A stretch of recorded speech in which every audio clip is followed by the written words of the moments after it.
Metallurgical process start किए थे और मेटलर्जी में हम लोग रिफाइनिंग पढ़ रहे थे। पिछले क्लास का लास्ट टॉपिक था हम लोग का इलेक्ट्रोलिटिक रिफाइनिंग, जो कि इलेक्ट्रोलिसिस के प्रिंसिपल पर था। रिएक्शन वगैरह डायग्राम वगैरह बनाए थे। रिफाइनिंग का कुछ और प्रोसेस बचा हुआ रह गया, जैसे यहाँ पर एक दिखाई दे रहा है हम लोग को जोन रिफाइनिंग, फिर आएगा वेपर फेज रिफाइनिंग, उसमें हम लोग वान आर्कल मेथड और मॉन्स प्रोसेस के बारे में डिस्कस करेंगे, और फिर लास्ट है क्रोमेटोग्राफिक मेथड। ये पूरा मेटलर्जी का प्रोसेस जो कंप्लीट हो जाएगा। कंसंट्रेशन, ऑक्सीडेशन, रिडक्शन और रिफाइनिंग, ये 4 स्टेज में कंप्लीट होता है। वहां तक पहले बात करते हैं। जोन रिफाइनिंग, यहाँ समझो पहले नाम पड़ा है इसका जोन। जोन कहने का मतलब एक पार्टिकुलर इलाका, एरिया। कहते भी कि आप किस जोन में रहते हैं, अर्थ के किस जोन में रहते हैं, कंट्री के किस जोन में रहते हैं, यानी कि पार्टिकुलर इलाका। तो इस मेथड में हम लोग पार्टिकुलर एरिया को रिफाइन करते हुए चलते हैं। इसमें कहता है कि जिस मेटल को आपको प्यूरिफाई करना है उस मेटल का रॉड लेते हैं। यह इम्प्योर रॉड होता है, इम्प्योरिटीज है इसमें। स्टेटमेंट जो लिखा हुआ उसको भी पढ़ करके समझा देंगे, पहले यहाँ डायग्राम को समझोगे। इसके चारों तरफ में एक मूवेबल सर्कुलर हीटेड फिटेड होता है। ये सर्कुलर हीटर, जैसे अगर मान लीजिए इम्प्योर रॉड है और इसे हमें प्यूरिफाई करना है, तो इसमें एक हम लोग हीटर यूज करेंगे। ये मूवेबल है, यानी कि आगे और पीछे ये मूव कर सकता है। ध्यान से समझना। अब यहाँ पर इस जगह पर जैसे ही हम स्विच ऑन करेंगे, यानी हीटर को इलेक्ट्रिसिटी सप्लाई करेंगे, हीट एनर्जी प्रोड्यूस करेगा, तो ये हीटर काम क्या करता है, इस पार्टिकुलर एरिया के मेटल और इम्प्योरिटीज दोनों को मेल्ट कर देता है। यानी मेटल भी मेल्ट कर गया और इम्प्योरिटीज भी मेल्ट कर गया। अब धीरे धीरे ये सर्कुलर हीटर आगे की तरफ में मूव करता है। अब जैसे ही आगे की तरफ में मूव करेगा, तो यहाँ इसका प्रिंसिपल ये बताता है कि इम्प्योरिटीज मोल्टेन फॉर्म में ही रहेगा और मेटल तुरंत रिक्रिस्टलाइज कर जाएगा। अलग अलग सब्सटेंस होते हैं, जैसे वैक्स को देखते होगे कि वैक्स तुरंत मेल्ट भी कर जाता है और तुरंत क्या हो जाता है, सॉलिडिफाई भी कर जाता है। जमीन पर गिरा नहीं, आपके बॉडी पर गिरा नहीं, वो तुरंत जो सॉलिडिफाई कर गया, वहीं पर स्किन पर ही, और थोड़ा सा हीट मिला नहीं कि वो तुरंत मेल्ट कर जाएगा। तो इसी तरीके से थोड़ा सा टिल्टेड होता है, नीचे की तरफ में झुका हुआ, और जब यहाँ से इस रॉड को आगे की तरफ में बढ़ाते हैं तो मेटल और इम्प्योरिटीज दोनों मेल्ट करता जाता है। इम्प्योरिटीज इस रॉड के साथ साथ मोल्टेन फॉर्म में ही आगे की तरफ में बढ़ते हैं, जबकि मेटल इसी जगह पर जैसे ही रॉड आगे बढ़ता है वो तुरंत सॉलिडिफाई कर जाता है, रिक्रिस्टलाइज कर जाता है। ये आगे की तरफ में बढ़ गया। इसी प्रोसेस को हम अगेन एंड अगेन रिपीट करते हैं। ये अगेन अगेन रिपीट करने से यहाँ का मेटल इम्प्योरिटीज दोनों मेल्ट करेगा। इम्प्योरिटीज रॉड के साथ, हर हीटर के साथ साथ रॉड में आगे की तरफ में मूव करेगा और यहाँ आकर के कलेक्ट हो जाएगा। लास्ट में क्या करते हैं, इस जगह से इसको काट करके हटा दिए जहाँ पे इम्प्योरिटी जमा हुआ है, और अब इस अपर पार्ट में अपना उनका कैलकुलेशन होता है कि कितने थिकनेस तक मेटल प्यूरिफाई हो चुका होगा, उसको क्रश करके बाहर निकाल लेते हैं। तो मेटल बाहर निकालिए, अब फिर रॉड का जो पहले थिकनेस था उसके रिस्पेक्ट में अब इसका थिकनेस क्या हो जाएगा, कम हो जाएगा। फिर से इस सर्कुलर हीटर को फिट करते हैं और वो प्रोसेस रिपीट किया जाता है। इस प्रोसेस को जोन रिफाइनिंग कहा जाता है। अब इस जोन रिफाइनिंग में यहाँ ये जो आप डाले, ये आपका हो गया सर्कुलर हीटर। सर्कुलर हीटर, और ये मूव कर रहा होता है, ये एक डायरेक्शन से दूसरे डायरेक्शन की तरफ में मूव कर रहा होता है यहाँ पर, और ये आगे की तरफ में बढ़ेंगे, मेल्टिंग फॉर्म में दोनों को ले आएंगे। देखो अब ये यहाँ लिखवाए क्या है, this method is based on the principle. 1 marks का क्वेश्चन एक बार में पूछा हुआ है ये किस प्रिंसिपल पे बेस्ड होता है, principle that the impurities are more soluble in the melts than in the solid state. यानी कि मोल्टेन फॉर्म में इम्प्योरिटीज होता है, यानी कि जो भी इम्प्योर पार्ट आएगा, इधर से लिक्विड फॉर्म आ रहा है हीट की वजह से, जैसे ही उसके कांटेक्ट में आएंगे तो जो इम्प्योरिटी साथ में प्रेजेंट है वो तुरंत उसमें मिक्स कर गया मेटल के रिस्पेक्ट में। आगे soluble in the melt than in the solid state of the metal. The metal like germanium, silicon, boron, gallium and indium are purified by this method. In this method, a movable circular heater is fitted. देखो circular movable heater is fitted around the impure metallic rod. As the heater moves towards other end, metal as well as impurities melts and the molten metal recrystallize while impurities remain in molten form and finally deposited at the end of the rod. यहाँ पर जमा कर लिया जाता है। The process repeated again and again and finally the pure metal is crushed out. Clear है यहाँ तक? तो इसको वेपर फेज रिफाइनिंग, इसको समझते हैं। आप बताओ तो कार्बन किस स्टेट में पाया जाता है? थर्ड स्टेट में। और कार्बन डाइऑक्साइड गैस के फॉर्म में पाया जाता है। तो कोई जरूरी नहीं कि कोई सब्सटेंस अगर सॉलिड में है तो उसके कंपाउंड भी सॉलिड में ही होंगे, वो डिफर भी कर सकता है। जैसे कार्बन सॉलिड फॉर्म में एग्जिस्ट करता है, लेकिन उसी के कंपाउंड है कार्बन डाइऑक्साइड, वो गैसेस फॉर्म में आते हैं। तो वेपर फेज रिफाइनिंग में वैसे मेटल को प्यूरिफाई किया जाता है, रिफाइन किया जाता है, जो किसी पार्टिकुलर सब्सटेंस के साथ रिएक्ट कर गैसियस सब्सटेंस का फॉर्मेशन करता है, और इम्प्योरिटीज अनरिएक्टेड फॉर्म में सॉलिड फॉर्म में ही बचा हुआ रह जाता है। उस गैस को कंटेनर से बाहर निकाल लिए, और बाहर निकालने के बाद में अब उनका क्रैकिंग कराया जाता है, ब्रेक किया जाता है फिर से अपने ओरिजिनल फॉर्म में। और ये दो तरीके से होता है, एक को कहा गया वान आर्कल मेथड और दूसरे को कहा गया है मॉन्स प्रोसेस। वान आर्कल मेथड में टाइटेनियम और जर्कोनियम को हम लोग प्यूरिफाई करते हैं। टाइटेनियम और जर्कोनियम के लिए इनका रिएक्शन आयोडीन के साथ कराते हैं। ये इम्प्योर टाइटेनियम है। इनका जब आयोडीन के साथ में रिएक्शन कराते हैं तो टाइटेनियम टेट्रा आयोडाइड का फॉर्मेशन करता है। ये टेट्रा आयोडाइड गैसियस फॉर्म में है। तो कंटेनर में स्ट्रांगली हीट किए, जैसे ही टाइटेनियम टेट्रा आयोडाइड बना, गैस बना, तो उसको दूसरे कंटेनर में ले लिए, और इसके साथ में जो एसोसिएटेड इम्प्योरिटीज है वो अभी भी बचा हुआ रह गया। इम्प्योरिटीज को तो अलग कर लिए।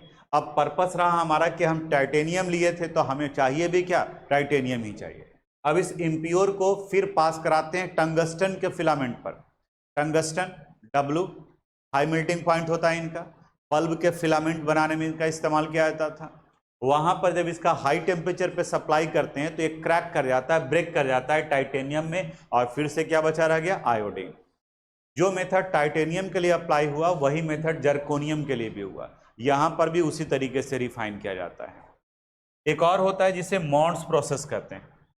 इस मॉन्स प्रोसेस में कंसेप्ट वही है, रिएक्टेंट सिर्फ बदल गया। टाइटेनियम और जर्कोनियम के लिए हम लोग वान आर्कल मेथड इस्तेमाल करते हैं, और निकेल के लिए मॉन्स प्रोसेस इस्तेमाल करते हैं। वान आर्कल मेथड में टाइटेनियम और जर्कोनियम को आयोडीन से रिएक्ट कराते हैं, और यहाँ इनका रिएक्शन कार्बन मोनोऑक्साइड से कराते हैं। तो ये टेट्रा कार्बोनिल का फॉर्मेशन करता है, यानी कि इस जगह पर फॉर्मेशन हुआ निकेल टेट्रा कार्बोनिल का। ये इम्प्योर मेटल था, गैसियस फॉर्म में है, गैस बाहर निकल गया, इम्प्योरिटीज बचा हुआ रह गया, और इसे जब स्ट्रांगली हीट करते हैं तो ये डिकम्पोज कर जाता है। जैसे यहां देखो, इसके स्टेटमेंट को देखो। वेपर फेज रिफाइनिंग क्या है? This method is used to refine the metal which can be converted into gaseous compound while impurities remain in solid state. The metal like nickel, titanium and zirconium are refined by this process. यानी कि metal किसी particular element के साथ combine कर gaseous compound बना लेता है, जबकि इम्प्योरिटीज किस फॉर्म में रह गया? सॉलिड फॉर्म में। तो सॉलिड फॉर्म में वो कंटेनर में ही रह गया, दूसरे कंटेनर में गैस को ट्रांसफर कर लिए। Van Arkel method, this method is used to refine zirconium and titanium.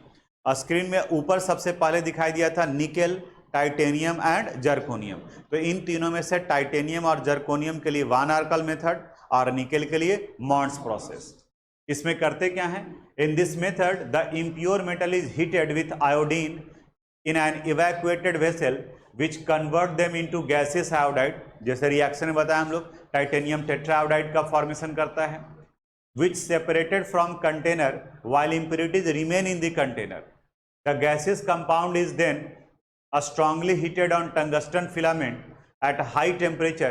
देख रहे हो टेम्परेचर कितना ज़्यादा है? 1800 kelvin. A strongly heated tungsten filament at high temperature where decomposition take place and pure metal deposited on the surface of tungsten. जहाँ से इसे अलग कर लेते हैं। ये इनका इक्वेशन था, रिएक्शन था। इसके बाद में फिर ही आ गया Mond's process. It's Mond's process में भी वैसे ही निकेल का रिएक्शन कराया गया, किसके साथ में? कार्बन मोनोऑक्साइड के साथ। तो फॉर्मेशन किसका हुआ? Nickel tetra carbonyl. इक्वेशन समझ में आ गया तो स्टेटमेंट तुम खुद से भी लिख सकते हो। इक्वेशन अभी लिखोगे लेकिन बाकी एग्जामिनेशन में तो रटना पड़ जाएगा। आपको इक्वेशन देखना है, ये इम्प्योर है, ये क्या है? प्योर है। और इसको अगर देखना है तो ये किस फॉर्म में बाहर निकल गया, गैसियस के फॉर्म में। और जब निकल टेट्रा कार्बोनिल गैस को डिकम्पोज करते हैं, स्ट्रांगली हीट करते हैं, तब ये प्योर निकल में और कार्बन मोनोऑक्साइड में टूट जाता है। ये था आपका वेपर फेज रिफाइनिंग, नोट कीजिए। ये लास्ट मेथड ऑफ रिफाइनिंग है पूरे मेटलर्जिकल प्रोसेस में। इसका नाम है क्रोमेटोग्राफिक। क्रोमेटोग्राफिक बना है क्रोमा वर्ड से। क्रोमा का मतलब क्या होता है, कलर। और ये प्रिंसिपल ऑफ एडजॉर्प्शन पर बेस्ड होता है। एडजॉर्प्शन हम लोग सरफेस केमिस्ट्री में पढ़े हैं। जिस सब्सटेंस का एक का डिपोजिशन होता है, दूसरा डिपॉजिट होता है, एक एडजॉर्बेट होता है, दूसरा एडजॉर्बेंट होता है। जो सब्सटेंस डिपॉजिट होता है उसे एडजॉर्बेट, और जिनके सरफेस पर डिपॉजिट होता है उन्हें एडजॉर्बेंट कहते हैं। यहाँ इसका इस्तेमाल किया जाता है अगर अमाउंट मेटल का बहुत कम है, थोड़ा सा है, और उनके और इम्प्योरिटीज का एक्सटेंट ऑफ एडजॉर्प्शन अलग अलग है। एक्सटेंट ऑफ एडजॉर्प्शन कहने का मतलब कोई एक जल्दी एडजॉर्ब होता है और कोई थोड़ा मुश्किल से एडजॉर्ब होता है। इसमें क्या करते हैं, कॉलम क्रोमेटोग्राफिक होता है, यानी कि इस तरीके से एक लंबा सा कॉलम लेते हैं और इसमें एडजॉर्बेंट को डाला जाता है। एडजॉर्बेंट यानी कि जिनके सरफेस पर एडजॉर्प्शन कराना है, यहां इस तरीके से इस कॉलम में। जैसे आप ब्यूरेट देखते हैं तो ब्यूरेट का तो एक लेंथ होता है, यानी 1 फीट 1.25 फीट के करीब में इतना ब्यूरेट होता है, लेकिन ये कॉलम क्रोमेटोग्राफिक में इसका लेंथ होता है, क्योंकि आप मेटल को रिफाइन करने जा रहे हैं। अब सबसे पहले क्या किया जाता है, जो इम्प्योर मेटल है उसे किसी सुटेबल सॉल्वेंट में डिसॉल्व कर लिया जाता है, यानी कि उसका लिक्विड फॉर्म लेते हैं, और लिक्विड फॉर्म लेने के बाद में अब ऊपर से डालते हैं। अब हमने पहले ही बताया कि ये तभी अप्लाई करेंगे जब एक्सटेंट ऑफ एडजॉर्प्शन मेटल और इम्प्योरिटीज दोनों का अलग अलग है। मान लिया कि जिनका एक्सटेंट ऑफ एडजॉर्प्शन ज़्यादा है, फास्ट है, तो कॉलम के अपर पार्ट पर ही एडजॉर्ब हो जाएगा, यहीं एडजॉर्ब हो जाएगा। और दूसरा जिनका एक्सटेंट ऑफ एडजॉर्प्शन स्लो है, तो ये आगे की तरफ में मूव करेगा, और मूव करने के बाद में किसी दूसरे जगह पर, दूसरे पोजीशन पर जाकर के एडजॉर्ब होगा। यहाँ पर ये इस जगह पर एडजॉर्ब हुआ, यानी कि ये दोनों जो पहले मिक्सचर के फॉर्म में थे, जो मिले हुए थे, अब ये अलग अलग पोर्शन पर एडजॉर्ब हो गए।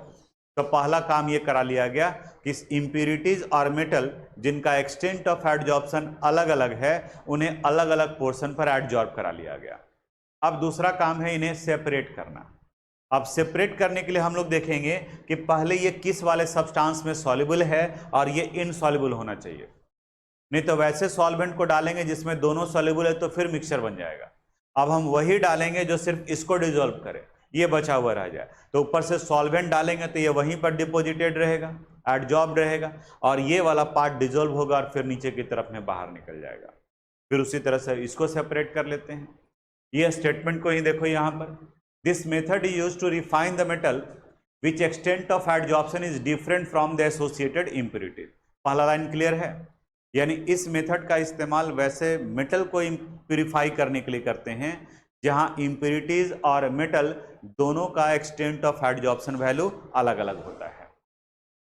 It is different from the associated impurities. This method is used to refine the metal which is present in comparatively a small amount. In this method, the impure metal is dissolved in suitable solvent and allowed in a column containing adsorbent. The different component adsorb at different portion of the column from which they are separated. यानी कि simple जो जरूरत का था सिर्फ उतना ही इसको लिखवाए हैं, नोट कर लीजिए। ये इतना मेटलर्जी से रिलेटेड था। अब एक बार मेटलर्जी कंप्लीट हुआ है तो फिर से थोड़ा ध्यान से देखो पूरे मेटलर्जी में क्या क्या पढ़े हम लोग, वो यहाँ पे डिस्कस करते हैं। और स्टार्ट किया हम लोग मेटलर्जी। मेटलर्जी का डिफिनेशन रिकॉल करो, it is the process of extraction of metal from their ore, यानी कि ओर से मेटल के एक्सट्रैक्शन के कंप्लीट प्रोसेस को मेटलर्जिकल प्रोसेस या सिंपली क्या कहा जाता है, मेटलर्जी कहा जाता है। और ये कितने स्टेज में कंप्लीट होता है, 4 स्टेज में। पहला स्टेज कौन सा हो गया, कंसंट्रेशन। कंसंट्रेशन के बाद में फिर कौन सा स्टेप अप्लाई करते हैं, ऑक्सीडेशन। ऑक्सीडेशन के बाद में फिर क्या अप्लाई करते हैं, रिडक्शन। और रिडक्शन के बाद में फिर क्या अप्लाई करते हैं, रिफाइनिंग। रिफाइनिंग। कंसंट्रेशन प्रोसेस में क्या किया जाता है, इम्प्योर ओर को प्योर ओर में कन्वर्ट करते हैं। यानी कंसंट्रेशन तब अप्लाई करते हैं जब कोई ओर इम्प्योर फॉर्म में है, इम्प्योर ओर, और इसे किस में हम कन्वर्ट करें, प्योर ओर में। इसे कहा गया ऑक्सीडेशन में ओर को कन्वर्ट किया जाता है किस चीज में, मेटल ऑक्साइड में।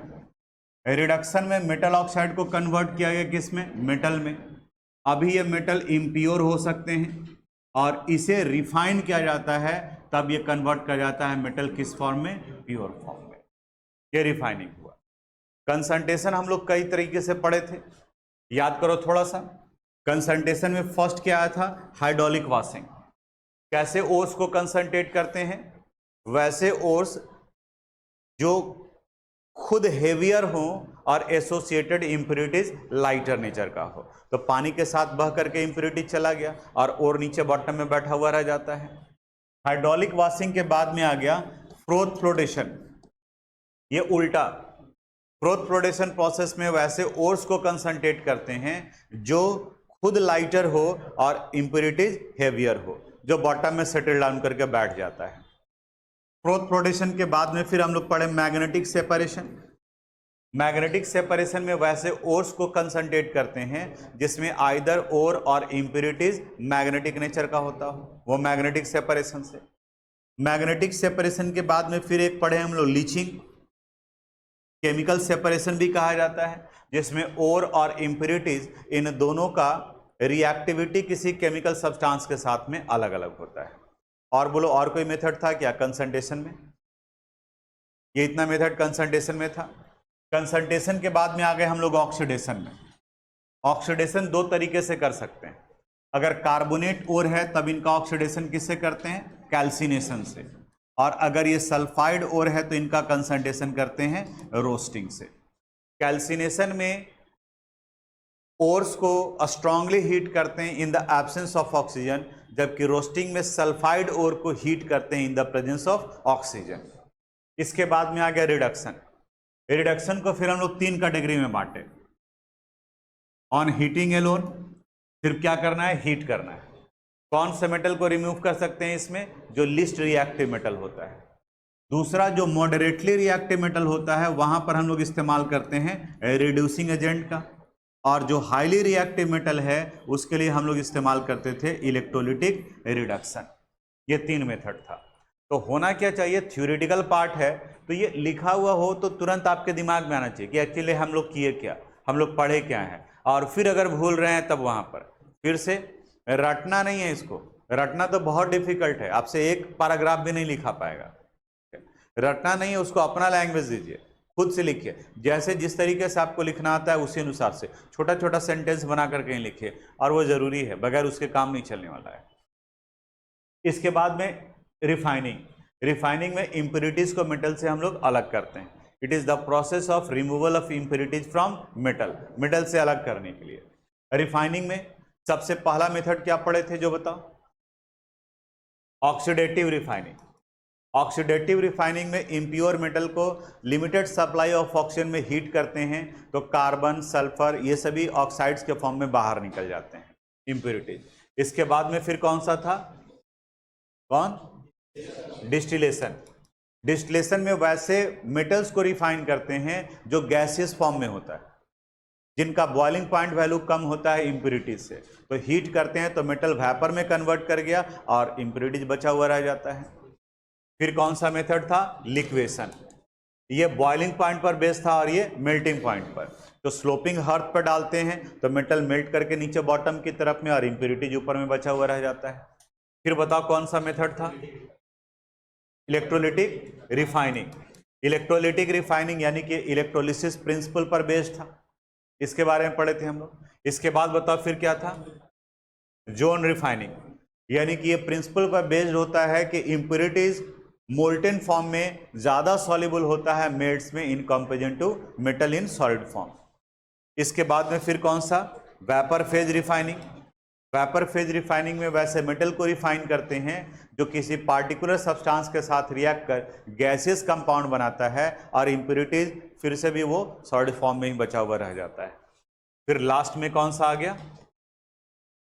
क्रोमेटोग्राफिक, यानी कि जब मेटल का अमाउंट कम है तो क्रोमेटोग्राफिक कहते हैं। जैसे ये हम यहां लिखे, ये आपको करना चाहिए क्या, इसको एक ढंग से एक पेज में एक सीड जैसा बना लो। ठीक है, ये किस में क्या करते हैं? मेटलर्जी का मतलब क्या हुआ?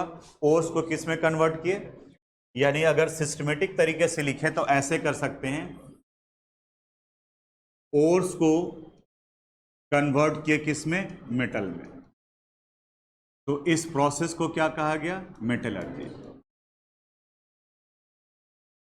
ये मेटलर्जी हो गया। अब ऐसे लिखा हुआ रहेगा तो डेफिनेशन आप बना सकते हो, metallurgy is the process of conversion of ores into metal, the removal of metal from ores. जैसे जो आपको लिखने के लिए आ रहा है वैसे करके आप लिखो, और लिखने के बाद खुद पढ़ो तो समझ में आएगा कि यहाँ क्या लिखा हुआ है, और पढ़िए। नहीं तो इमेजिन करो कि अगर रिजल्ट खराब हो गया तो जितना हाव भाव दुनियादारी जो दिखा रहे हो पैतराबाजी में, खत्म। ठीक है, नहीं जो तो पैसा भर वैल्यू मिल रहा होगा, ठीक है, कहीं दाएं बाएं अगल बगल से कहीं से भी, ठीक है, वो सब अरे वो तो कुछ नहीं बुझाता था उसको, वो तो फेल्यूर है, ये कंडीशन हो जाएगा, पूरा इज्जत खराब हो जाएगा सारा XYZ। हमें भी समझ में आ रहा है क्योंकि हम तो यही हर साल करते रहते हैं।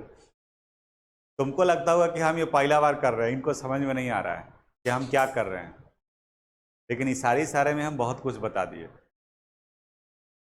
यहाँ ध्यान दीजिए, ओर्स को कन्वर्ट कर दिए किसमें? मेटल में। इस प्रोसेस को कहा गया मेटलर्जी। अब सबसे पहला, ये कितने स्टेज में मेटलर्जी कंप्लीट होता है? फर्स्ट हो गया कंसंट्रेशन, सेकंड क्या हो गया?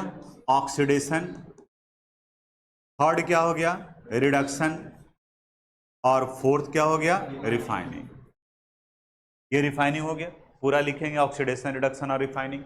अब कंसंट्रेशन के बारे में, ये ओर्स है और इसमें इंप्योरिटीज प्रेजेंट है, इंप्योरिटीज, और इसे भी अब ओर्स में ही कन्वर्ट किया गया, लेकिन अब ये किस फॉर्म में है? प्योर फॉर्म में।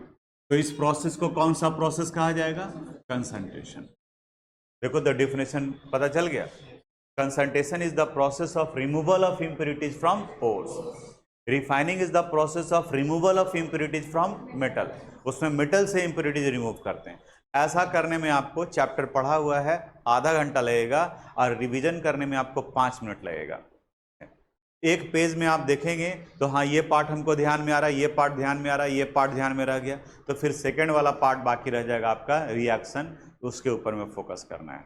क्योंकि क्वेश्चन जो पूछेगा वो शॉर्ट आंसर टाइप का क्वेश्चन ही रहेगा, 1 मार्क्स 2 मार्क्स का ही क्वेश्चन रहेगा, उस वाले पार्ट से रहेगा। अब इसके बाद में ये कीजिएगा, बाकी करना ना कर। Thanks for watching this video. अगर आपको कोई प्रॉब्लम है, अगर किस तरह का समझने में कोई दिक्कत है, तो आप मुझे मैसेज कर सकते हैं। हम अपनी तरफ से पूरी कोशिश करेंगे उसे रिप्लाई करने के लिए। अगर आपको ये वीडियो पसंद आया हो तो प्लीज़ इसे लाइक करें, सब्सक्राइब करें एंड शेयर करें। Thank you very much.